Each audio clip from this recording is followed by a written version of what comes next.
when I mentioned this movie in the newsroom, everybody seemed to be aware of it because of the Olympics. It got heavy a marketing play during the Olympics. I was wondering how you felt about that.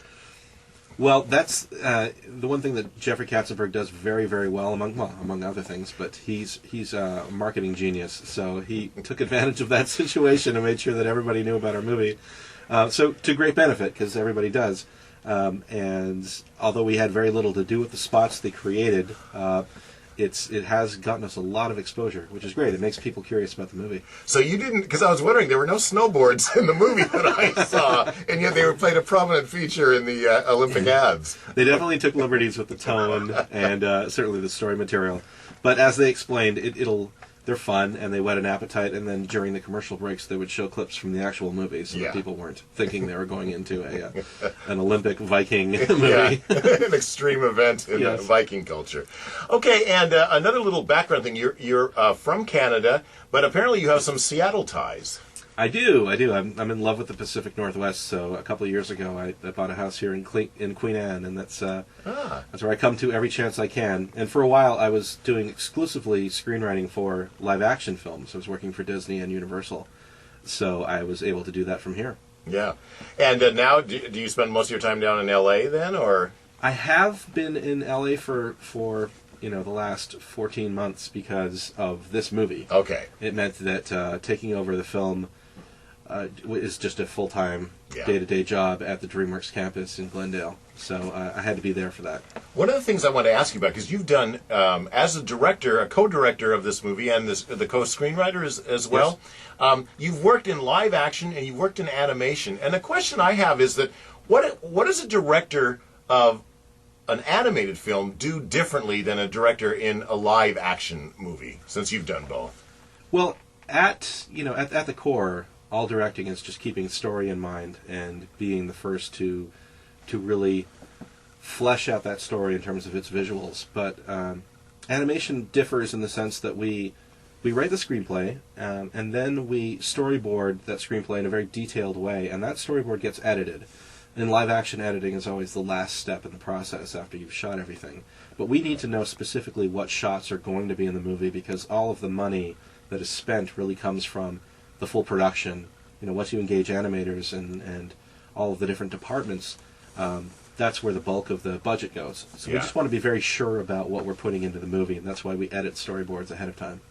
Now let's get to let's talk about the actual movie. This is about a kid. It's set in Viking times, and why don't you just give us, what was your one sentence or two sentence pitch for the story?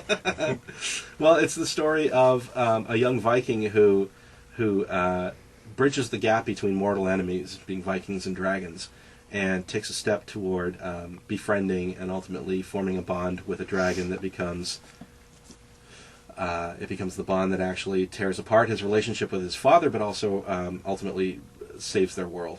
Yeah, very good. Nice and succinct. You've had practice with this. That's good. And clearly it's a kind of metaphor. We all have our own dragons to either slay or to train. What were yours? When you were growing up, or even now, do you have any dragons that you wrestled to the ground or trained? Well, I would say one of the themes that really speaks to me is the story of a character who changes his environment as opposed to having the environment change him. And I think we all grew up with a certain amount of pressure to assimilate and to do as our parents see fit, or as our friends see fit, or society. And I always love stories of characters who walk their own path, and they can't help but make decisions based on their own moral code, or they just are the way they are, and eventually the world kind of conforms to them instead of the other way around. I think it's a nice message to put out there. Were you a sort of an odd duck when you were growing up as a kid, as an animating artist, or are we stretching this a bit too far? No, absolutely. I was very much a hiccup kind of character who didn't have a lot of the physical attributes that my peers had, and interests in things that were just not as popular. So while everyone was out on the sports fields playing, I was often drawing or kind of reading and furthering my aspiration of wanting to be a comic book artist. So I definitely empathize with the introverted character who has interests in other areas. There you go. Now, we talked about marketing earlier with the Olympics, but one of the things that this film is being marketed, as is the entire industry, it feels like, is this 3D business. And so I wanted to ask you about 3D and how it changes things, improves things, or is it all more hype? And I want to preface this by saying one of my favorite films of the year last year was Coraline. I happened to see it in 2D first. I saw it in 3D, and I still loved it, but it didn't seem like this experience that changed the movie. And yet, it is getting all the buzz. I mean, we all know about Avatar, but then you look at Tim Burton's numbers are through the roof with Alice in Wonderland. Tell me about 3D, what your take on 3D as an animator is, and how it impacts, improves, or whatever, How to Train Your Dragon. Well, coming into DreamWorks, we knew that all of the films from here on out and for the foreseeable future are going to be authored in 3D. Really? So that was a given. It's actually been woven into their production pipeline so organically that we don't really have to think about it that much. But we did have a decision to make from the very beginning, and it's funny that you should mention Coraline because it was in theaters at the time, and we all decided to go see it as we did every other 3D film. And we sat around afterwards and thought, well, in Coraline, they've actually taken liberties in the sense that they've done everything you're not supposed to do in 3D.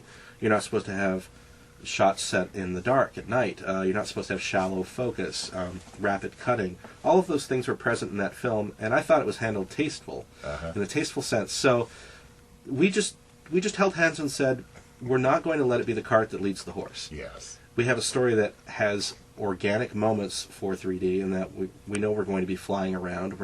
We have moments to really be immersive with the audience, but never will we let it tie our hands. And so no decision in this film was actually made purely for 3D's sake. We made the film that we would have made otherwise, and we used 3D to dial up the action scenes and those sort of immersive adrenaline scenes in the film. So, and technically, can you explain how this works? I read about Alice in Wonderland that they basically shot the movie and then they did some kind of 3D overlay or something to make it 3D. Is that what happens in your film? I mean, can you explain to a layman how the 3D process works in animation? Well, there's an important distinction there. There are the films that are authored in 3D, which means the technology has been in place from the very start, from the very first creation of the very first frame.